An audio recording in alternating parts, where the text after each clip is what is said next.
Hey guys, welcome back to another episode of The Sweet House. I have with me Ann Williams, who is the founder of Yearly Co. That's right. And I am so honored to have you here today because you always make me feel so warm, as do you make all other influencers and people in the Nashville community feel warm. Thank I you. feel like all my friends come to you, Hunter, Mallory, and Yes. lots of the other gals.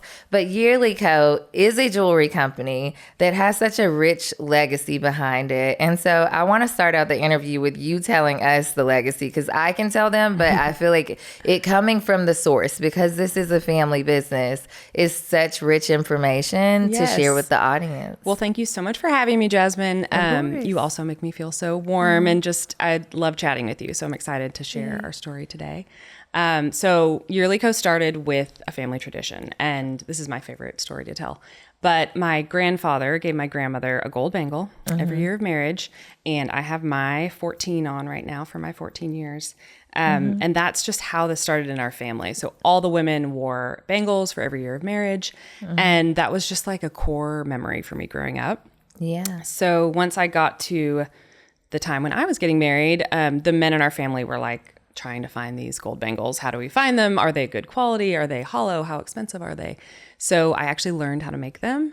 And that's where Yearly Co started, was making gold bangles for my family for these anniversary traditions. What's so cool about the story is a lot of times when people are trying to think what they want to do with their lives and what business they want to go into, they start to think these far-fetched business ideas. And sometimes it's like right in front of your face. Yes. It's a family tradition Absolutely. that you want to keep honoring. And so that's why I always love hearing your story, because it's right here inside us. Everything we need to start a business is right here. So what was it like when you decided to make this decision to actually turn this into a business? It's fascinating, and I totally agree with you. I think sometimes things are right in front of you. I had a bit of an entrepreneurial spirit already. I was doing some tutoring on the side. I had opened a drop-in childcare after I graduated from Vanderbilt.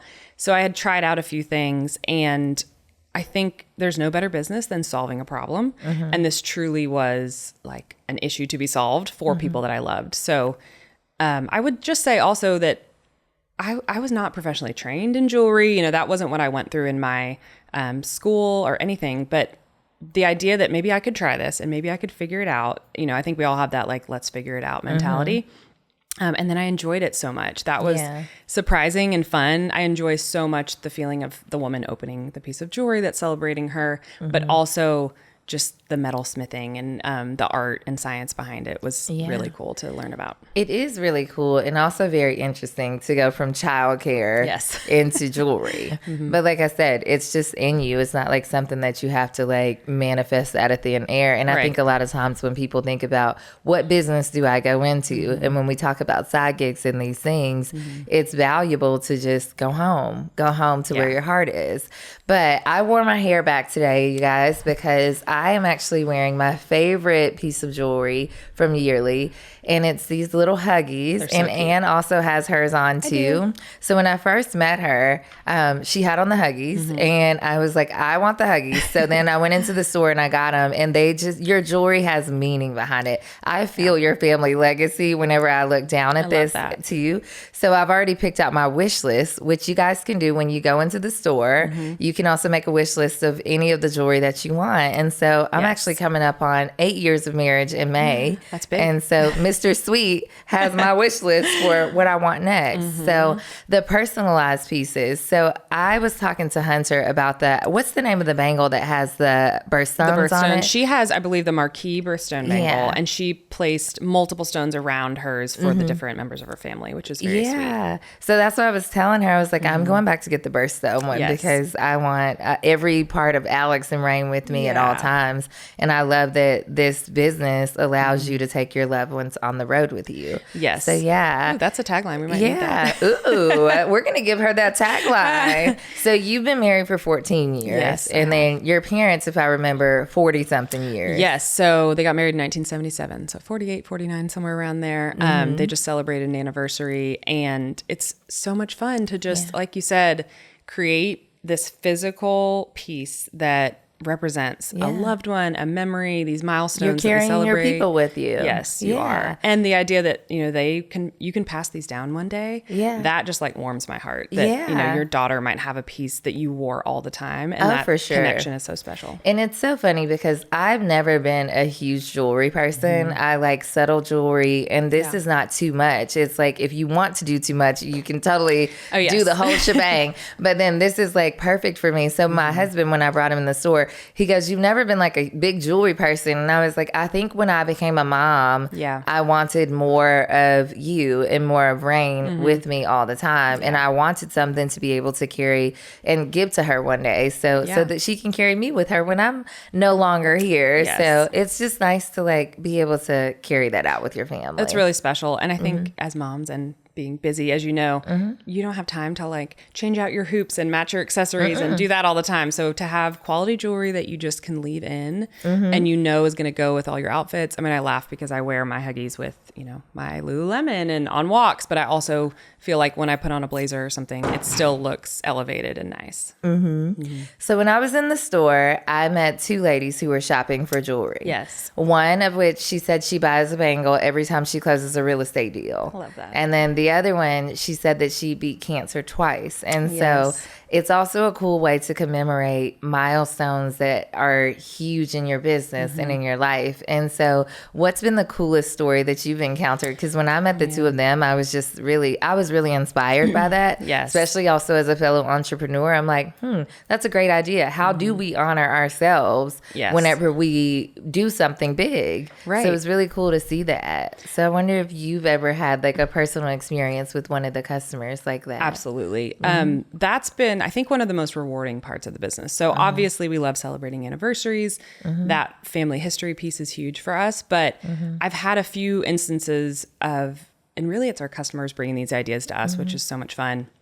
I remember vividly, probably the first year of business, that someone just sent me a DM and she said, these bracelets mean so much to me. And she said, I know this isn't how you market them, but she said, I have 3 bangles and it marks 3 years since I tried to take my own life. And she said, I look down at these and I think of how far I've come. It and makes me emotional. To think how strong I am, that, I'm in a whole different place now. And the idea that women, whatever you are proud of, any story, it doesn't have to be marriage. It doesn't have to be business, although I love hearing, the ways that women celebrate themselves and their accomplishments. But whatever you just want that little reminder of, to kind of, and it has such a tangible, like you're playing with them and count them, to look down and be like, oh yeah, I did that. And that just is what really keeps us going and keeps the business so like meaningful to us every day.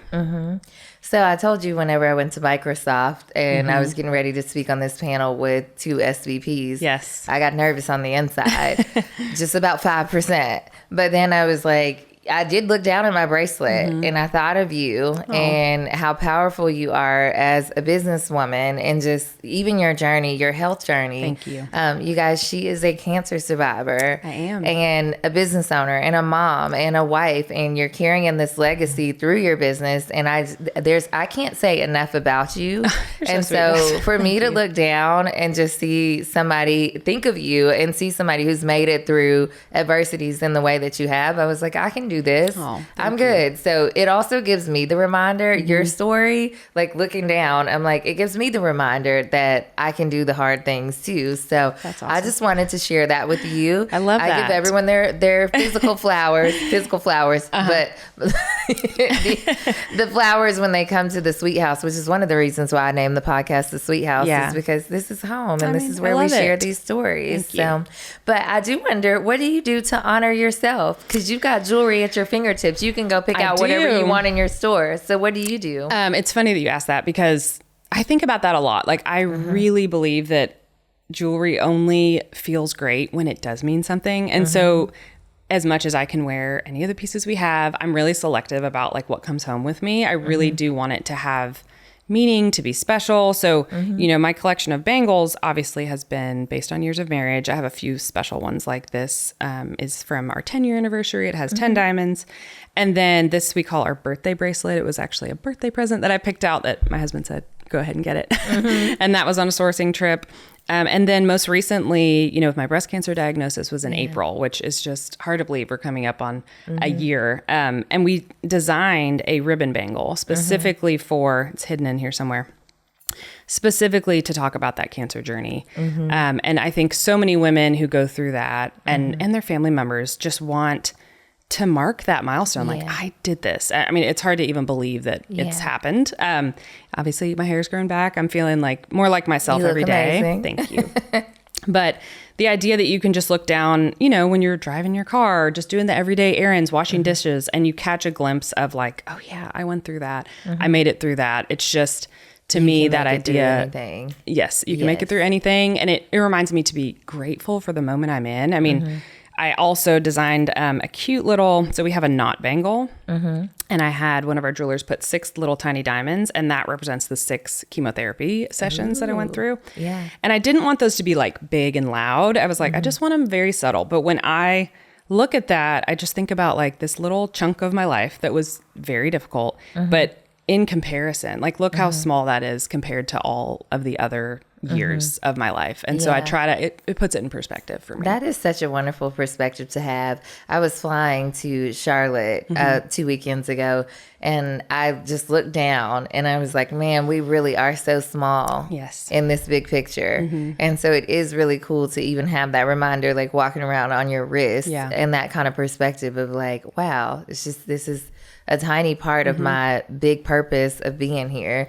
And speaking of your purpose, do you feel like you're a new woman post going through your cancer journey and everything? I do. Do you approach business differently and everything? Yeah, I think any cancer survivor will tell you like it's just so life altering. It'll make me emotional, but it's okay to cry. We cry here sometimes. Yeah.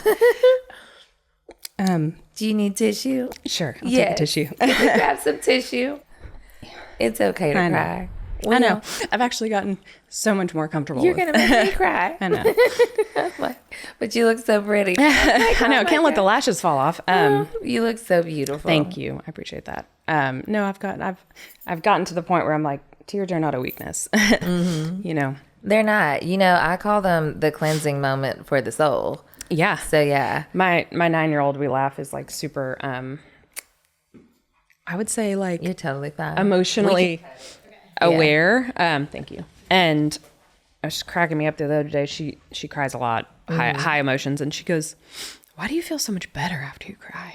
I was like, you are so wise. Like you do. You got to get it out. Feel better. Yeah. It's like rain. It's like after the rain and you get your rainbow and you get your sunshine. Exactly. You do feel better after you cry. Yeah. But I felt like that after having rain and coming through preeclampsia and just everything. I just remember like I just cried every time I talked about it. Yeah. I think I'm just now to the point 3 years later where I'm like, okay, because I lost my dad to congestive heart failure. And so for me, when I had rain and having preeclampsia and knowing that high blood pressure runs in my family, I just kept telling myself, I just want to be here for her. Yes. And I think when you're going through a sickness or you can't figure out why your body's doing this, because I kept saying to myself, I don't know why I have high blood pressure. I eat lettuce and I go run every day. Like, why is this happening to me?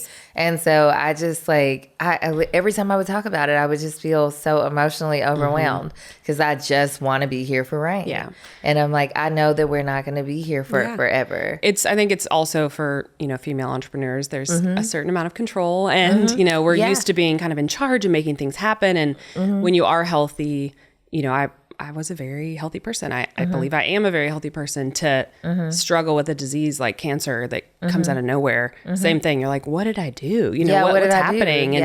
And I think that's become more and more the question, what's going on that, is causing cancer rates in younger and younger women. Did it run in your family? So one of my grandmothers died in her 80s of breast cancer, which is, fairly common. And then one was around 50. So that was definitely younger. But I genetically tested negative for all of the genes that would predispose you to cancer.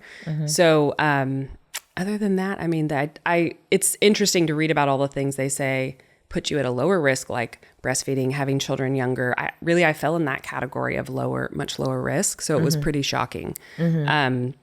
How did you find out that this was happening? So really, it was a self-exam. I say that in quotes because I was not very diligent. I was just putting on lotion, and I just felt a lump and just thought, oh, I've never noticed that before. And I was telling you earlier, my OB is a friend of mine. So I texted her and just said, hey, if I feel something different, should I, what do I do? She said, just go ahead and call. We'll get you in. And they got me in within like a day. She also knows that I'm not friends in high places. Yeah, I know. It's wonderful to have her. She also knows I'm not an alarmist. I'm not someone typically who panics about the littlest thing. So I think she really took seriously that I said, hey, I feel something I'm concerned about. And that process, I remember these dates like it was yesterday, but I felt that on March 26th. I saw her on March 27th. My mammogram and ultrasound were scheduled the next week. And by April 24th, I had a port for chemotherapy. So it was like, that was my birthday last year. Oh, wow. So it just happened so quickly and it was just hard to believe that I was in that. I mean, it's still hard to believe that it happened. It really is. Yeah, it is. It is so interesting how we process these things too. Yes. It's like you never thought it was going to happen to you, but then it did happen to you. But you've also still maintained being such a wonderful mom and a wife, and then also managing a business. Yeah. And so that's a huge feat to conquer. So I have to say, I'm going to give you your flowers again. Thank you. And I'm so motivated by you. Thank you. And it's so crazy because I met one of her friends when I was in Orlando, Florida. Yes. And we did not realize that she was our mutual friend. And such a small world in Nashville. Such a small world. But the impact that you have is so rich. I just want you to know, like, we were in Orlando and then I ran into her at another event here in Nashville, and it's like, we're talking about you. Yeah. And so it's just so cool how I'm just grateful that you're still here with us. And I'm grateful you were putting on lotion and found this early on because you were stage 1. Correct. Yes. So I was stage 1, which is much more treatable and has a lower rate of recurrence. And there's just more options early in that process. Yeah.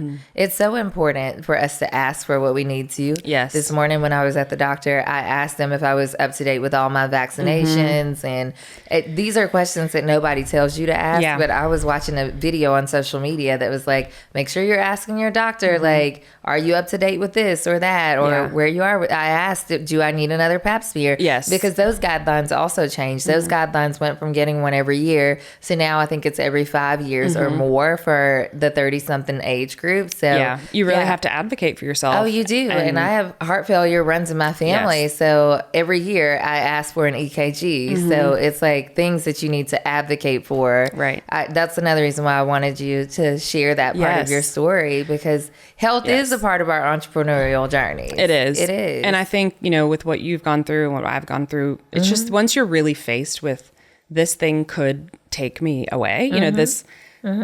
You've seen it take your people away. Yes. Like you with your grandmothers and then me with my dad. You've seen and you felt it take your people away. So it becomes so much more serious and so much more real to you. And I think your priorities just shift a little bit and you start to really think, long-term about, yes, of course, your business, but your family and the people you spend time with and where you want all those like memories to be for your kids. Like, do you want, them to just remember you walking in the door rushed and stressed all the time? Or do you want them to have those moments with you where you're really connecting and you're really slowing down? And I think that made a big change for me. Speaking of slowing down and you seeing this pivotal point in your life happen, you hired Elizabeth Genie to step in as CEO. I did. And you're kind of taking a different role. So can you talk about what this new role looks like for you? Absolutely. So coincidentally, and I think this is all God's timing, Elizabeth was our COO for a couple of years, and she's phenomenal. She's done an amazing job at the business, just really putting systems in place and all the things that are, creative visionary CEO role. Like I wasn't made for that role. I was the creative visionary. She's the one who's putting it all in the spreadsheet. Making sure that it, the bills are getting paid on time and all those things. But we had already chatted about Elizabeth transitioning into the CEO role that spring. And then I was diagnosed on April 12th or 17th. And it was like, okay, here we go. This is really a time when I need to step back, focus on my health, take time at home, not have things on my plate that are adding to I was going into treatment like, I need calm, I need peace. I don't need, additional pressure on myself. And so she stepped into that role. And I mean, I knew she was going to do an amazing job, but I think that's an exciting part of the business for me too, is to give women opportunities to do things they're great at that maybe I'm not great at. Yeah.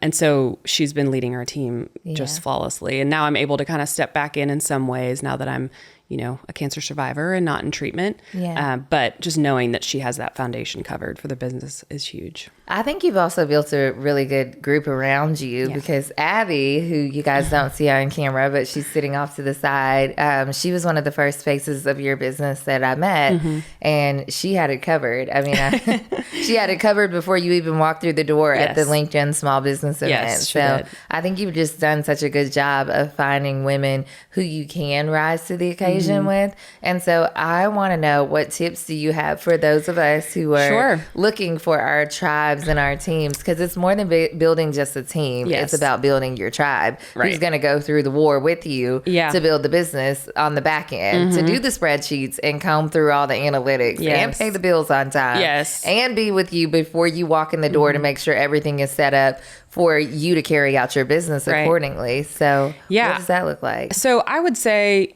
you know, one of my biggest pieces of advice, actually, this will make you laugh because we have another connection, Liza Graves. Yes, Liza. I love Liza Graves is who brought Abby into my life. Oh, yeah. You told me that. Yes. Yeah. So this is just an example, but we were looking to hire someone and reach out to other female business owners that you know, who you trust. And I asked her, hey, have you had any resumes come across your desk that you just can't hire for right now? But you were like, oh, if we needed to, we would. And Abby's resume was one of those. So you know, the idea that they've kind of been vetted, or, you know, someone else has already been like, oh, give this person an opportunity. But can we talk about business transparency? Because a lot of business owners don't do that. They're siloed and they're keeping everything behind the curtains. And one thing that I will say, even about Liza and Style Blueprint, is that she's so open to sharing whatever she needs to share with you to help you grow your business. Yes. I actually had Liza on for season 3, so you guys go back and listen to her episode.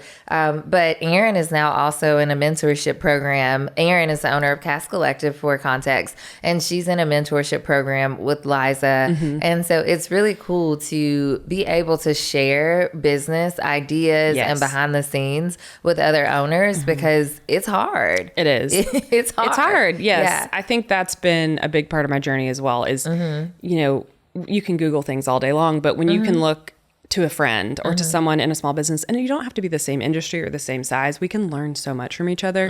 And I am always willing to tell another woman, like, I had a great experience with this person or this business or this employee, or, you know, the truth of maybe it wasn't the greatest experience and I would look elsewhere, but there's enough for all of us. I think sharing resources is just going to make us all stronger. 100%. And it's so interesting because when I was speaking at Microsoft, one of the guys said, if you are not using AI, and I quote, he said, you're going to be disenfranchised. Yes. And so I agree with that to a certain extent, but I also agree that there's nothing like having a genuine relationship with a fellow business owner so that you can pick up those ideas. And then especially a business owner who mirrors what you look like. Are you both moms? Are you both juggling motherhood and also work life? It's like, what does that look like? Yeah. ChatGPT cannot share that information with me. So I just wonder, are you using AI in your business? And That's a great question. Yeah. And how? So my husband's in healthcare tech. And so, yes, he would have said that same thing. He's huge on AI. And we're really dipping our toe a little bit. I think it's an interesting tool for like brand voice, you know, writing copy and things like that. But at the end of the day, especially the way we serve our customers, you know, I agree that human touch, you know, we do very special things for our customers who come into the store. We want to look people in the eye and hear about their story. Yeah. So I don't know that AI could necessarily, you know, apply in all settings. Maybe they'll make a robot. Maybe they will. Yeah, maybe the AI, you know, jewelry design is in the future. But right now, there's a place for it, I think. And I can see what a great tool it is, but we're just testing it out. So one of the things I want to share with you guys is the yearly co-experience. And so it is an experience. From the moment you walk through the door, again, it feels like home and a warm hug. Love to hear I that. told you guys that at the beginning of the podcast, but the ladies bring you in and they show you all around, and you want to buy everything, but you can't afford everything. but it's just such an experience. It's a personalized experience that you cannot get on the internet. It's like I can surf the internet all day long, but I'm not going to get that same touch that I get when I come into the store. Yeah. The ladies explain like the options that I have for the different pieces of jewelry, the customization for it. Yes. And you're just not going to get that online. No. And so how did you frame or design this experience for people to come in and have that? Yeah, that's been an important part for us that, like you said, you know, we do all we can on our website to make you feel comfortable and confident and give you all the information. But the store design, and I'm so glad you said it felt like homey, because we really want it to feel like you're coming and learning about the story, and maybe something will apply to your story, and then you can take that home and try that on. But we didn't want that like cold glass case experience where you feel like, you know, everything's out of reach, or just that it was stiff, or that you feel pressure to buy anything. A lot of our customers just come in to build a wish list and just hang out and chat. And so part of it is, I think, because it started with my family, and like everyone will tell you, my mom is just kind of a little bit of a Martha Stewart. Like she just such a great entertainer and a hostess, and we want you to feel that way when you walk in, like, oh, let's tell you about this and try this on. It's so much fun. And never feel like that jewelry experience where it's just about like carat and, you know, price and everything. Yeah, and it's we don't more want it to be so about intimidating. the lux of it all versus the actual experience. Yes. So yeah, and we all love luxury things, but We do. at the end of the day, meaningful experiences are much better. Yes. So how does your mom feel that you've taken on this business feat for pretty much the family? Yeah, and you're so carrying the legacy. It's actually from my dad's side. It was his parents, but obviously my mom's one of our, you know, most recognizable stacks. Yeah. There were 5 children in his family, and it's so much fun. I mean, my dad was a lawyer, like very, you know, went to work every day and came home every day, was not an entrepreneur, but is like the most dependable, just hardworking, lovely man ever. And he has found so much joy watching this family tradition of his like become my career, which no one expected, honestly, me and at all. Went from childcare to jewelry. Yes. Yeah. Do you feel like people are born with entrepreneurial spirits?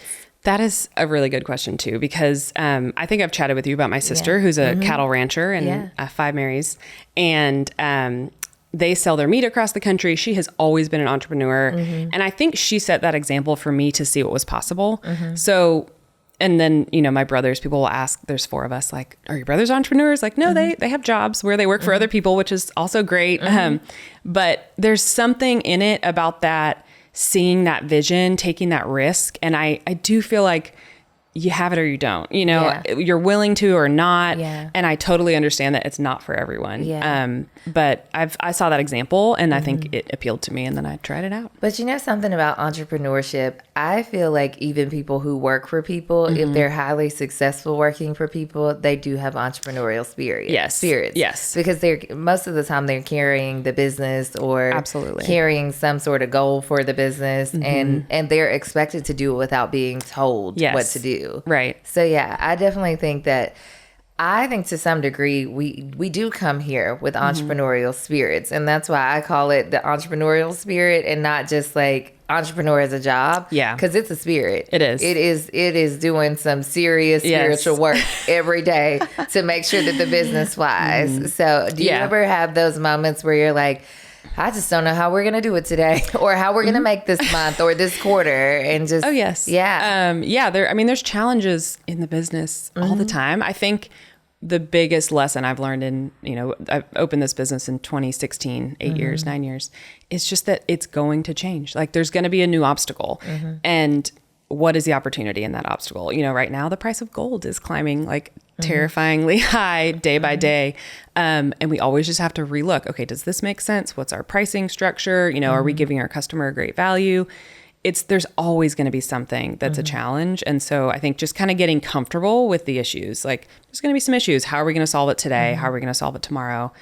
And I do laugh that, you know, when people get too worked up about any one issue in the business, I'm like, I had cancer. Like, this is not a big deal. This is you know, nothing. And like, I think we have a great team who really gets that like, yes, there's big deals and we want to be, you know, professional and there's everything matters to our customer, but nothing is life or death. Like, let's remember it's jewelry. Like it's important. It's special. I think everyone at Yearly really feels that like, we're going to see what's on our plate today. We're going to do the best we can for our customers, you know, and also have like a healthy work-life balance. Yeah. And that's okay. You know, it's not life or death. If you take nothing else from this interview, I want you guys to bold, underline, and italicize that, even though it's grammatically incorrect.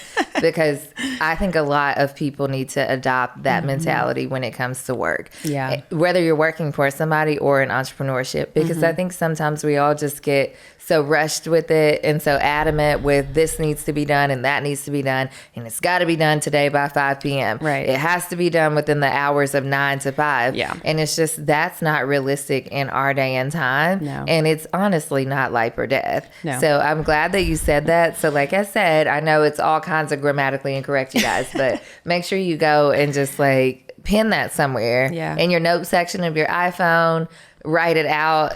And William said it right here. And you heard it, but I feel like it's such a good mantra to live by because we all feel that pressure, especially with social media to overperform and deliver 24/7. It's like we're supposed to have all of 2025 figured out, and it's just the beginning. Yes. So it's like, how do you slow your mind down enough to just go with the flow of the business and life? I mean, it's hard. There's, you know, I think notifications and there's constant everything. And my personality too is very visionary and maybe a little, you know, adult ADDs because I'm always like, I want to do this and this and this. And it's just kind of slowing down in those moments to be like, okay, I can do all those things during the day, but from 5 to 7 or whatever those times are, I'm going to make some pasta with my girls, or we're going to bake cookies tonight, or, you know, the thing that I feel like is really important can be pushed a week, or let's put that on the calendar and think about it, give ourselves some time. And there's always going to be opportunities. They really are. I think reminding yourself of that like abundance mindset that doesn't have to be this very second. I've had to get in the practice of that as an entrepreneur, just knowing that the opportunities will show up and that maybe they don't show up for a couple of weeks or a couple months, but the right time and the right opportunity is going to show up. And so I have heard that businesses take at least 5 years to really see profits and things actually take shape. Would you say that was the same for Yearly in the beginning stages when you were trying to figure out like all of the logistics? Honestly, Yearly is an interesting business because with jewelry, I was making this in my garage. I had my little garage torch. Business, y'all. Yes. This little like 4x6 cinder block room that was not heated or cooled. And I had 2 girls under 2. Our little girls were under 2 years old. So I just wanted a little hobby and I was doing this in the garage. But at that point, my husband had quit his job to start a business. So we were renting our house on Airbnb once or twice a month to pay our mortgage. And I could not afford to like approach this we couldn't have inventory. You know, I couldn't have branding done or any of those things. So I just started, and this was the golden days of Instagram when everyone saw what you posted. But I just started telling our story and making bangles for truly my family. And then they would be like, oh, and I want to give one as a wedding gift to a friend. Great. And so the organic growth there was so natural. So I would, you know, get an order. I would buy my materials from that order, make that piece and ship it out. And that's all that I did for quite a while. Yeah.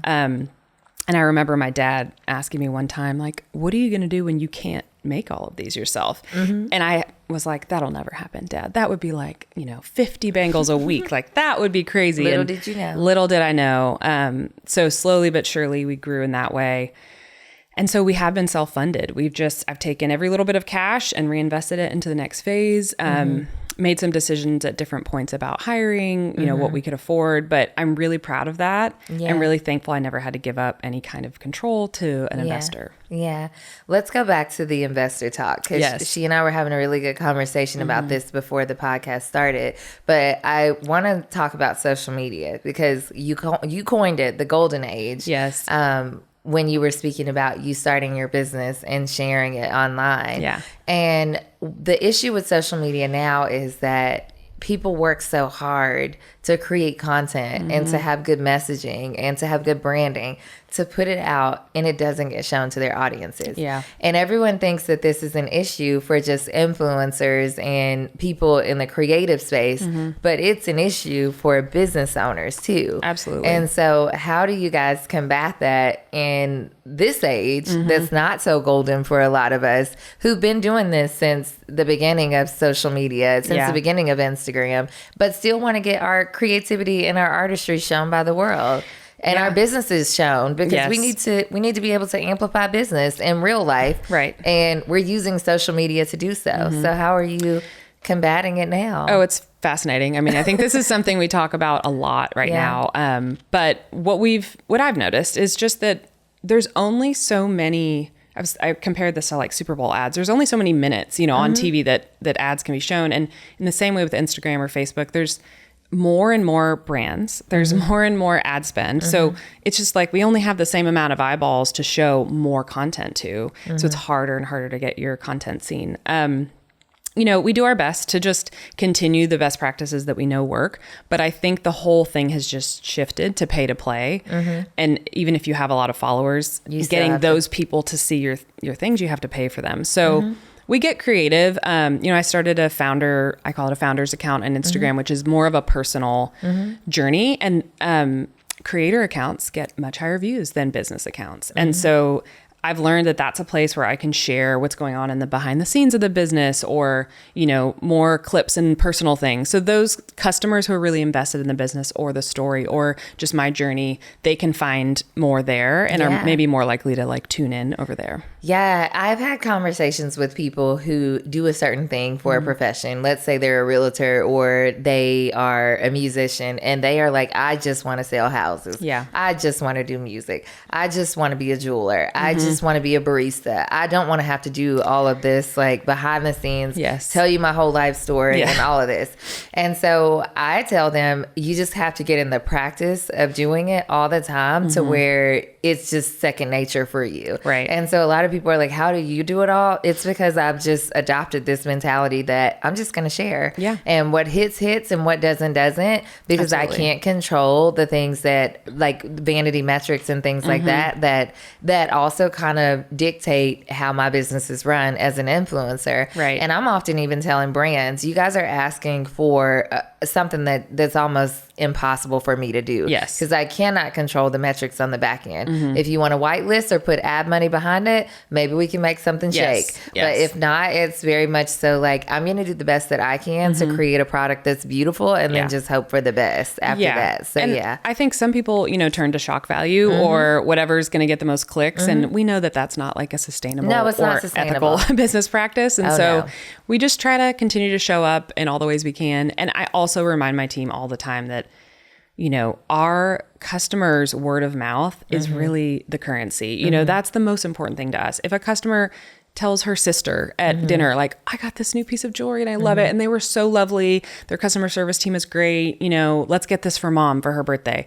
That means more to us than, 1,000 people seeing an Instagram story. And you also have a product that has meaning behind it, but it's also something that could be a bit costly for the average person. So whenever they make this decision to actually purchase the product, they're making a decision to do so. It's not running Walmart and get a bag of cookies. It is a decision to buy a product that's going to provide value for them in so many ways for longevity. And so I often try to tell brands that too, because if they're looking for like some swift and fast return on investment from influencers, like it doesn't work that way. Like somebody's anniversary only comes up once a year or somebody's birthday or whatever milestones they want to celebrate.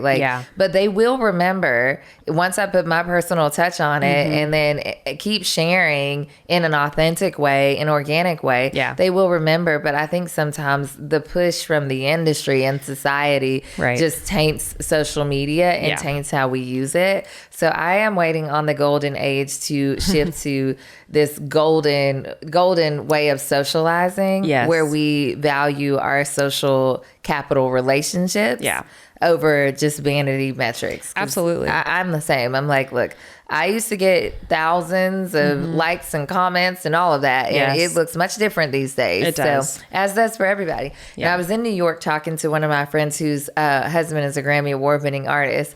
And she and I had a good laugh about it because she goes, well, who's succeeding at all anymore, according to social media? Yeah. And I'm like, I mean, yeah, because you can have 5 Grammys and have 10 likes on a post. Right. And so, but if you go according to what the social media judges have to say, you're nothing. You don't have influence. And, you know, I've been told that by a few brands or companies. And I'm like, you know, I think the people who know me in real life would beg to differ. Yes, so, absolutely. Yeah.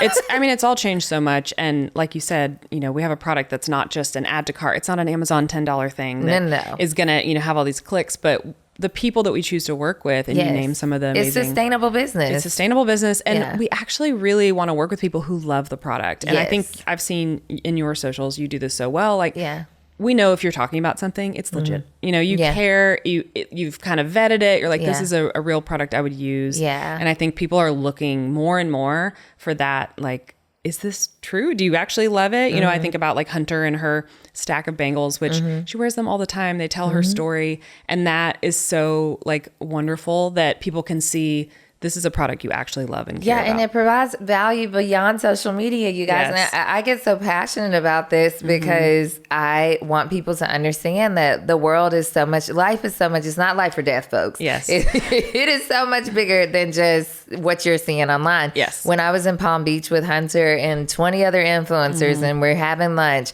and she and I are talking about our yearly bangles, we're having this conversation with other influencers who have exponential reach as well. And they're not even directly working with you, but they know about your company because Hunter and I are sitting there having this conversation. Right. And Aaron, who's also the producer of my podcast, can also tell you like of my influence and my value in terms of relationship capital. Like, I connect everybody. I'm like, I like real life people. I love social media, but I like real life. So I had to touch on that subject today. I think that's important. Yeah, I think so too, especially when we're trying to carry out sustainability in business. Yes, so, and having events in person. You know, we talked about our showroom in Green Hills.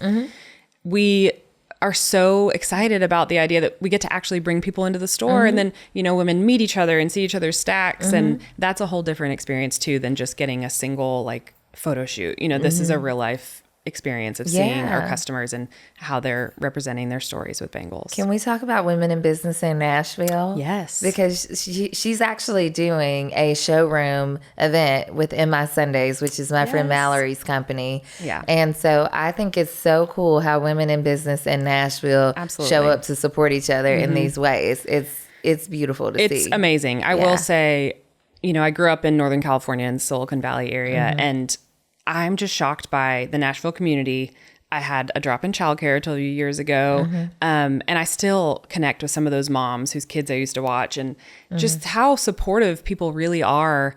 And they've come back, you know, when we had a tiny little space upstairs in a boutique, and then we moved to another space and had our grand opening, and seeing these faces from 10 years ago and just the support people have given our business is like amazing. And I feel like, you know, what goes around comes around. If you're sitting around thinking, oh, my business, I wish more people were seeing it or cared, support other people's businesses. I'm always saying that. Like, even with influencers, I tell my team, like, that's a business, support them, you know, like their stuff, participate, comment, buy. Like, we can't ask people to just push our product without having a relationship and like actually respecting what they're doing. So I do think Mallory has been such a great supporter of us. She's amazing. And in my Sundays, I mean, I was buying those pajamas like the second they drop. They sell out immediately. They're so good, and gave them as gifts. But it's really fun when you can see like, and it's a totally different product and a totally different, you know, part of life. But our customers cross over and they get excited about some of the same things. But I also think her business has sentimental value. It does. And so when I think In My Sundays, and her daughter's name is Sunday, and just how family oriented she is, and then you pair her business model with your business model, it makes sense. Yeah. And so I think that that's also the cool part about women in business in Nashville is like everybody comes with this value, and it's not a scale that's like, well, my business is up here and and yours is down here. Right. It's like, well, let's even out and let's scale together. So it is wonderful to watch that. But I do want to go back to our conversation on investors and their businesses. Yes. So Ann and I were having this conversation before we started recording, and I was telling her about a beauty brand owner that I met who sold 50% of her business, and she said that was a mistake because it then changed her branding, her mission, her vision, and everything. And she didn't have as much creative control or business control as she did when she was 100% owner. Yes. So she did eventually sell the business for 100%. And so I've asked Ann to talk about what this looks like when we sell our businesses off or when we choose to keep them for ourselves and scale from there. Yeah. So, I mean, I've talked to other women about this too, that when you take on an investor, and people have said like, oh, do you have an investor? Have you thought about it? You automatically have kind of a boss. You know, you have someone who's invested in the growth of your business and they put their money in, and they're going to be calling you asking for a return or you having input. And so I've been grateful that we haven't had to do that, because if we need to pivot or, you know, put money into a new showroom, we're not running that by anyone. You know, that's solely my decision. Myself and Elizabeth, our CEO, are making these choices. And I just can't imagine having someone else like steering the ship. I always think about that, like trying to direct us, because I think we have a really great connection with our customer and gut about what's going to work. And I just would not want anyone, you know, having a say in that. And I understand that not everyone can be self-funded or, you know, is profitable from the start. But the other thing that's worked really well for us is just having a great relationship with Pinnacle, a local bank. And I think women don't always realize, like, if you got some cash flow in your business, you can negotiate rates, you can, you know, go to a bank, you can, you know, negotiate between two banks, and there's loans out there. There's a lot that's available to you before going to someone, and that bank is not then going to have a say in your business. Obviously, that, you know, you got to pay that loan back, but it just gives you more options. Yeah. Do you know who Fawn Weaver is? I don't think I do. The CEO of, or I think she's actually the owner and CEO of Uncle Nearest. And so she often talks about just not being afraid to go in debt. Yes. And she says that she was willing to go in debt, like, however many times she needed to get Uncle Nearest to where it is today, which is pretty profitable, especially for tourists coming into the Nashville area and going out to Shelbyville to visit Uncle Nearest. And so it is cool that you talk about like access to local banks, because I don't think people think about it. I think they see the big banks, the Truist and Bank of America, and they go straight for that, which could end up in denial because they're such big banks that they're not interested in seeing the value of a small business. Absolutely. And you don't have the personalization that you need from a small business. So, and like you said earlier with networking and, you know, building each other up, the women that I work with at Pinnacle, I've introduced to like maybe 4 or 5 other female business owners. Like, try, you know, here's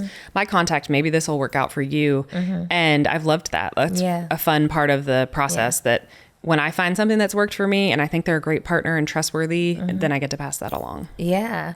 So I think it is wonderful that you self-funded. And I don't fault anybody who goes after investment as well, or somebody, or an investor, venture capitalist and so on. But it is a little bit of grit and grind to self-fund and trust yourself enough to be able to pay back that loan. Do you have, or pay yourself back? Yeah. Because at what point did you, or not, you don't have to answer this, but at what point, I'm just using this as a statement, do people pay themselves back? Because I think a lot of small businesses don't even realize that at some point you need to set up your business model where you're paying yourself. And then you can start paying other people, or maybe you're the last person that you pay and you set up your business model where you can actually pay your people and then pay yourself. But what does that look like? Yeah, I'm happy to talk about that. I mean, it mattered a lot to me that there was money coming into our family income from this business, because my husband, as I told you, quit his job and had a, you know, I would call it a startup salary, which was not much. And we had 2 small children. So I couldn't start this business as a pipe dream and like pouring every cent back into it. It was like, this needs to make us some money. This needs to make sense for our time. You know, I was paying for childcare and all of those things. But I did kind of focus on whether it was just, you know, you take 30% and you put it in that tax account and you put another percent over here, and making sure everything was very covered, but not getting into this cycle of thinking I'm going to scale and grow and it's going to be crazy fast. Like, we need to pay our own bills and take home some money and make sure that this is paying me for my time and energy, because it was a lot of work. I mean, those first few Christmases, I vividly remember I was staying up till like 3 or 4 in the morning in my garage making jewelry. And then my youngest would be up at 6:55 and, you know, being like, what am I doing? Yeah. Is You're this doing going to motherhood at this point? Yes. Yeah. So I've always been a big proponent of just pricing your product where it needs to be to grow. Yeah. My sister definitely was a big influence as an entrepreneur, that I think a lot of times women are like, well, it costs this and I don't want to charge too much, so I'm only going to charge this. And that's great. I'm still making some money. And I always encourage women, like, okay, what if you need an accountant? What if you need an intern? It's bigger what if than you just need the cost of the product? Yes. And it's actually doing a disservice to your customer to not charge enough, because you won't be around for very long. Yeah. It's not sustainable. I think we keep on harping on sustainability. Yes, you need to do what you need to do to make it a sustainable business. Charge a fair value for your product. Yeah. You know, I'm not saying you should charge too much, but you have to charge enough to think about all of the time and energy you're putting in, because especially in like a maker-based business like jewelry, you think about the production time. Well, there's also the hours you spent building your website, answering email, you know, looking for employees, all of those. And that's part of what you need to price into your product. Oh, for sure. And longevity. And I say this even with the influencer world, because there are those of us influencers who have stopped at 70,000 because of the golden age is no longer with us. Yeah. But I've been doing this for over 10 years. And then you have the TikTok generation that got famous overnight. And and so I often talk about how I think brands, the larger brands, I'm able to work with them because I have a pedigree of experience versus like I just got a bunch of followers overnight on social media. Yes. And so I'm also able to charge what I need to, my worth because of that experience. Yeah. It's almost like, well, I've worked in corporate America for 10 years, so I should make more money every year. It's the same way. It is. If you position yourself, because the thing about the influencer world is there is no blueprint for any of this. So everyone's just kind of making it up. Even the people who have managers, their managers are making it up for them. Yeah. And sometimes don't advocate for them in the best way. So it is a very interesting topic to cover when you talk about all of the business logistics that you need to be charging for. Yes. Because I'm not just charging for me to show up and make content. Right. I'm also charging for the fact that I have an accountant and she's got a team who's covering my finances on the back end, and a photographer and videographer. Yes. And you have all the this experience. Stuff. And you're very professional and know how to interview and just aren't just someone showing up on stories for fun. It's a full process. But if you ever get too big, do you think you'll consider investment eventually? So I think that's a great question. And it reminds me, as you're talking about even influencers and, you know, these huge followings. So there's definitely other jewelry brands out there that are bigger than us, you know, doing more sales.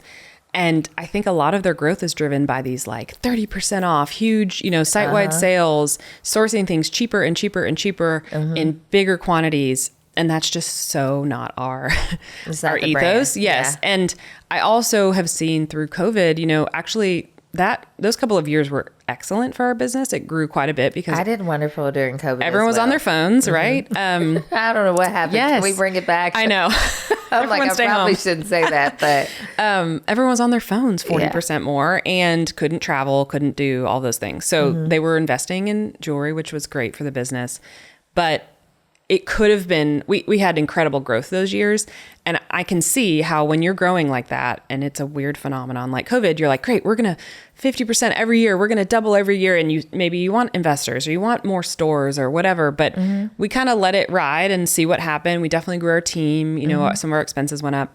But then our growth in a healthy way settled into a normal amount of growth, like 15% a year, 20% a year. And so if I had taken on these investors and, you know, given up part of the company or just had these crazy projections, it would be very different than what it is now, which is a sustainable amount of growth.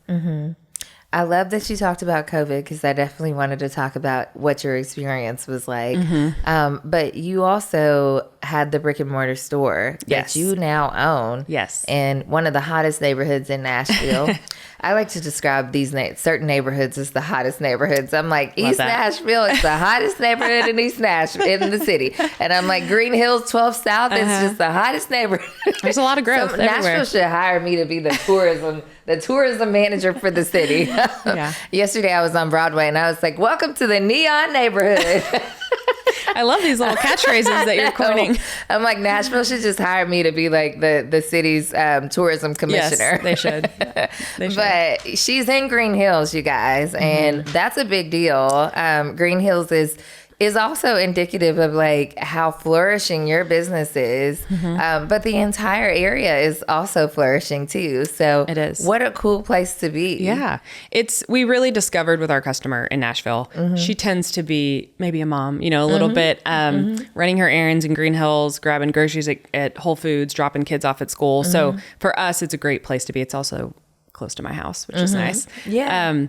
But for us, 12 South and those neighborhoods are also amazing. But really part of what pushed me to want to buy that property and develop it was that, I don't know if you know, but the rents in 12 South are astronomical. I've actually had this conversation with Ranger Station. Yes. Jordan, they both came on and they were talking all about, I love them too. They were amazing. Podcast season 3, go back and check it out, you guys.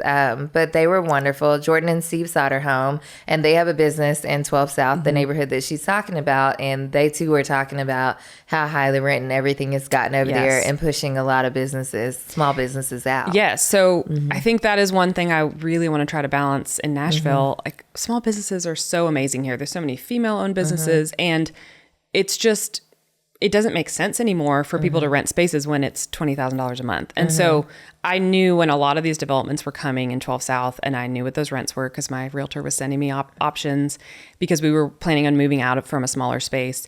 And I just thought, if we don't buy now, we'll be priced out. Yeah. And so we were able to purchase a building with straight proceeds from the business. I mean, I'm so proud of that. I'm proud of that. Thank you. Yeah. It's so awesome. No, it really is incredible. Yeah. It feels good to be able to, I've also had my share of these old school male landlords and that could be a whole other podcast episode, but I am thrilled to be my own landlord and to not have any of the drama or the disrespect or the, I've heard a lot of businesses that have just been told you've got like X amount of days to get out because we've sold the entire building. Yes. And so how do you prevent that from happening? Yeah. And then they've invested into this property so much. And so we wanted to avoid that, from happening and just have our own say. So this building, and then we were able to really customize it, really make it beautiful for our customers, have these events. Beautiful. Thank you. And, long term, maybe we have a second story that we don't even use right now. It's for storage. And, but I just have dreams of like collaborating. We have an art show every year, other female businesses hosting pop-ups and things like that. And that's just how we keep this like support of small businesses going. If I were to elope, I would go to her store. And if I could go back and get married again, I would just elope in the storefront. It's beautiful. I know it is beautiful. That was a fun like buying process. The antiques and people do laugh because we just added onto our home and everyone walks through the store and walks through our house and they're like, this looks just like your house. Yeah. Well, we used the same interior designer. I'm coming over for hot tea. I've invited myself. Perfect. So we can continue the conversation. I love that. I am so glad that you have the storefront too, because I just feel like we needed that warmth and the energy that you exude. So, thank you. Thank you. I'm coming back. My husband knows, Mr. Sweet, you got the list. They also sent it to me in the... We'll send it to whatever email you want. We'll send you reminders. But, the husbands do say like, I'm so glad I have this because now I know what she loves and what she wants. And, because my husband has no idea. We've been together for 15 years now. And I think he's very much so fatigued on choosing gifts for me. And so I'm like, well, now I don't have to tell you. So, yeah. Yes. And he can buy that's what we love too, is you can buy anything, you can, return, exchange. We're super flexible with stuff like that, or create like a really amazing custom piece. We do some of that in the store as well. I love it. So you've built strong relationships with people in Nashville. What business advice do you have on building those types of relationships? Because how long have you been here now? I've been here since 2004, so 21 years, longer than I was in Northern California. I think the biggest thing is just put yourself out there and ask. It's okay if someone says no. I think back to some of the, asks that I had out there about asking people to coffee or, just try it. What's the worst that could happen? I mean, even myself now, I will respond to people and reach out and try to help them in any way I can, connect with people on LinkedIn, go introduce yourself. Yeah. I think a lot of small businesses steer away from LinkedIn because they think that only big business is celebrated. And even as an influencer, there are not a lot of influencers on LinkedIn. Right. But I think because I also have a corporate tenure, I have been on LinkedIn as well. Yeah.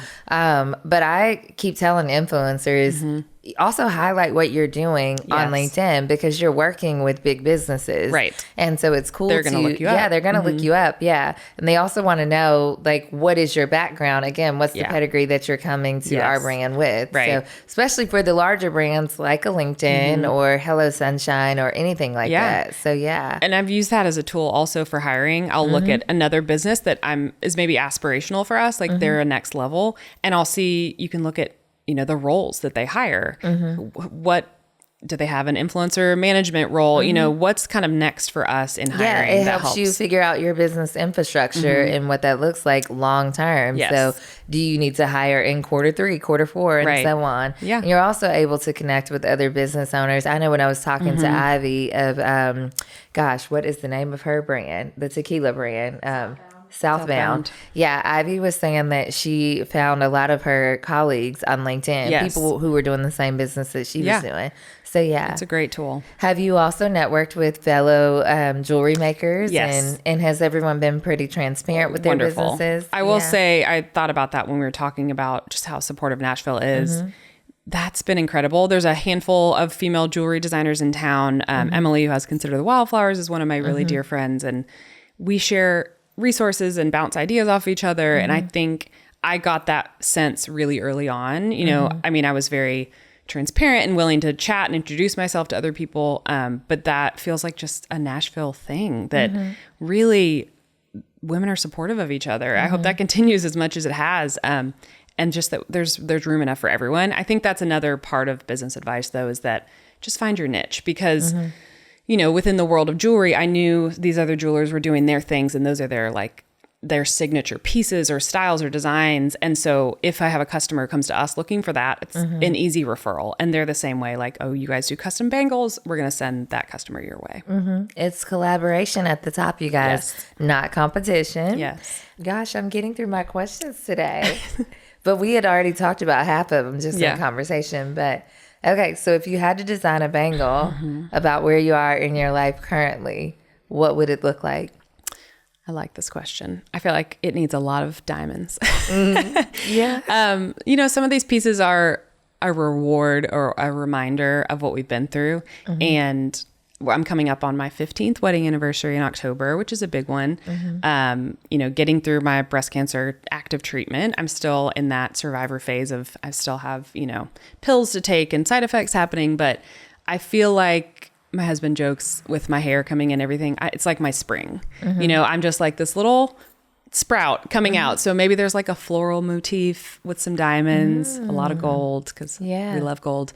But I can picture a few of those designs that have been floating around in my head. And I think when you can really match that feeling and that story to the design, and then you look at it, it just like, I don't know. It just how long does it come up? How long does it take you to come up with the ideation for it and then the actual execution of designing? Yes. So I think my system is a little backwards. A lot of people are more trained like designers. They can draw the thing that they imagine. And although I started making all of the jewelry at Yearly, now we have 5 female jewelers and a polisher. He's our one lone man in our team of 21. And they are so talented and so much more talented than I would ever be because they do this all day, every day.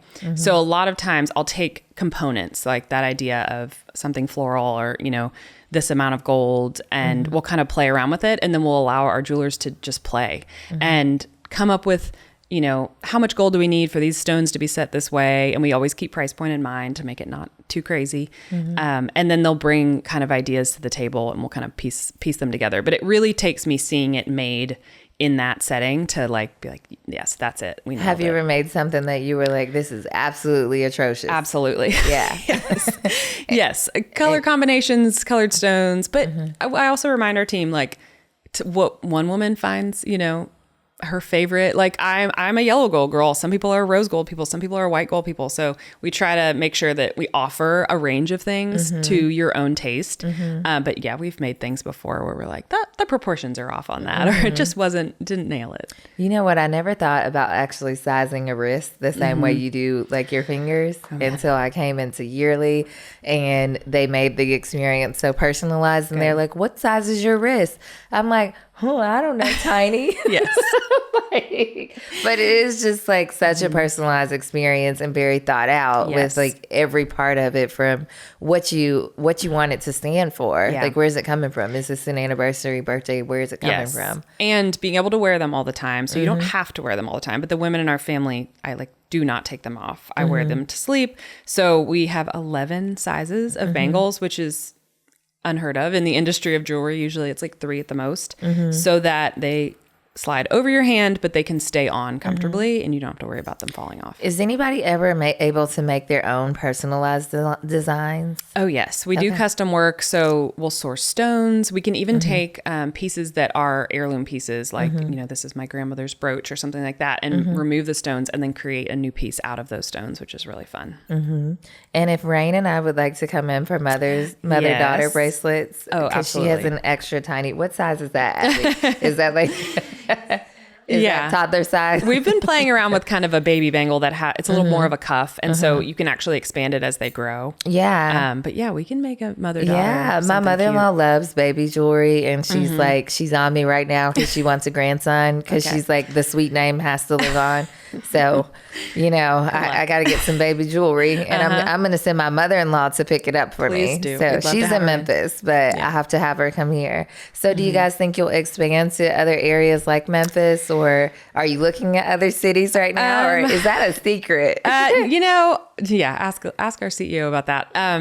I can always see a few years down the line, and I can see what an impact our physical stores have with our customers. Our growth there is huge. We've gone, I think we're about 80% online, 20% in store, but in store, our order values are higher and people just there's way less returns and things like that. They can really experience the jewelry in person. So right now we're doing a lot of pop-ups. That's a great way to get out there and have people learn about us and discover us. But I could see a second store maybe in the next few years in one of our other big markets. Yeah. I definitely see the business growing, and I definitely see all that you poured into it, which is your heart and your soul, which is so beautiful. So I'm grateful again that I had that you came on the Sweet House to share all this with me, but also that I got to meet you and interview you literally 2 months before this. So this was just round 2. Yeah. And I am so proud of you. Thank you, Jasmine. I'm proud of you for sharing your health journey. A lot of people don't share that as well. So yeah, it felt like not an option not to share, honestly, just because I was so taken aback and I wanted other women to know yes, I felt young and healthy, but you gotta, take your health into your own hands. And so I hope that's helped. And I'll say one last thing on the health journey. Even this morning when I went to the doctor, and I have high blood pressure, and he said, well, are you working out? And I said, yes, sir. I am in yoga 3 times a week. I am training with a trainer 2 or 3 times a week. Yeah. And I have a toddler. I'm never not working out. So it is interesting how, our bodies are still doing whatever they want to do despite us, doing everything we can to stay healthy. Yeah, we got to keep ourselves in good health so we can keep moving and chasing all those dreams. Okay, I have to ask you some rapid fire questions because people are always coming to Nashville and they want to know what to do, who to see, and all of that. Okay. So what's your favorite neighborhood in Nashville? I would say, this is so sad, but Green Hills, because we live there and it's just close and easy for us. I have a few spots maybe downtown or in the Gulch that we like as well. What's your favorite restaurant? we love going to, I think it's Supper Club, 1230 Club. Upstairs is Supper Club. And just sitting and listening to live music. The food is phenomenal. Sometimes we'll do that before seeing a show at the Ryman. That's Justin Timberlake's club for any of you guys who are watching. It's good. And your favorite coffee shop in Nashville? Oh, my favorite coffee shop. Dozen, which just moved. Dozen was in Wedgwood, Houston. So it was like easy to get to from our house, but I think just moved to East. I haven't tried Dozen. Where is it in East now? It's very good. I don't know. I should know. I'll be going over there. Best you know croissants. what? It is the battle of the coffee shops in East Nashville. Because all of the local coffee shops have a spot in East Nashville. Frothy Monkey, I literally all of them. I can't even like name all of them at the second, but I know Nashville does a good Donut Distillery has coffee now. Yeah, The Well is great. Over here. Five Daughters has coffee too. Oh, they do. Yeah, so there's just so many. Yeah. And, Starbucks also planted themselves in the middle of the coffee war in East Nashville, and that was not a fan favorite because people were like, "Take your big business elsewhere." but the line is still wrapped around the block. Yeah, but always. It is just such a beautiful sight to see in Nashville that we do have all these cool places to go. What's your favorite thing to do in Nashville for sports? For sports, oh, you're asking me those tough questions. I've been to a Titans game or two with my husband. I'm not the biggest sports fan, but when my girls have fun doing it, my husband has taken them to hockey games. Yeah. I'm just really big on the snacks. Once we run out of snacks. Cheerleaders. Yeah. Honestly, I went to the AU Unlimited has pro basketball here, and I took Rain to the game because my cousin was playing, and Rain she had her popcorn and she's like all into the game, and I'm like, oh, maybe you'll play basketball. Yeah. So it's kind of cool to see through her eyes what she's interested in, and I don't think I was expecting her to be that interested in basketball, but she was. Yeah, we took our girls to the Vanderbilt games recently because they're doing really well, and we saw the Vandy women's team. Like, I think it was UT. They beat UT. It was so much fun. They got so excited. They got to meet the players after the game, so that was fun because I'm a Vanderbilt alum. Oh, that's so sweet. Well, you guys, thank you so much for watching and listening. I want you guys to go find Ann on every platform. She has her own page. And what's your handle for your personal page? It is Ann Brennan Williams. That's my personal page. And then Yearly Company on Instagram and yearlyco.com. Yeah. And she's doing lots of pop-ups outside of Green Hills. If you want to show up at one of those pop-ups in Green Hills and outside of Green Hills. And you can also order your yearly pieces online. So make sure you go visit her website and just stay in touch because she is a walking just mirage of beauty and business to share with all of us. And she's so transparent, as you can see. So thank you again for coming on the Sweet House. Thank you for having me. You made this very easy and comfortable. Yay. Appreciate you.